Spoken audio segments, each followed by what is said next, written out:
యోబు గ్రంథము 8వ అధ్యాయము 7వ వచనము. నీ స్థితి మొదట కొద్దిగా ఉండినను తుదను నీవు మహాభివృద్ధి పొందుదువు. ప్రియులరా, దేవుని వాగ్దాన వాక్యము. మన దేవుడు ఆశీర్వదించే దేవుడు.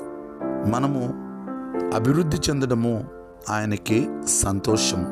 నిశ్చయముగా మనల్ని అభివృద్ధి చేయువాడు మన దేవుడైన మన ప్రభువే. కాబట్టి మన స్థితి మొదట కొద్దిగా ఉండిన తుదను మనము మహాభివృద్ధి పొందినట్లుగా ఆయన తన కృపను అనుగ్రహించువాడై ఉన్నాడు. ప్రార్థన.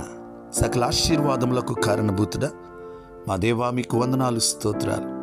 మమ్మల్ని మీరు అభివృద్ధి పరిచే దేవుడవు, ఆశీర్వదించే దేవుడవు. మేము క్షేమాభివృద్ధి నొందుట మీ చిత్తమయ్యా. మేము ఆశీర్వదించబడుట మీకు సంతోష కారణము అయ్యా. మా స్థితి కొద్దిగా ఉన్న ప్రభా, దానిని మహాభివృద్ధిగా చేసే దేవుడవు. మీ వాగ్దాన వాక్యమును బట్టి వందనాలు. ఈ వాగ్దాన వాక్యం విని ప్రార్థనలు ఏకీభవించిన ప్రతి ఒక్కరిని మీరు దీవించండి, ఆశీర్వదించండి. వారి ప్రతి అవసరత తీర్చండి. ఈ దినమంతా మీ సన్నిధి తోడుగా ఉంచండి. మీరే మహిమ పొందండి. యేసయ్య నామములో ప్రార్థించి స్తుతించి అడిగి వేడుకొనుచున్నాం పరమ తండ్రి. ఆమేన్.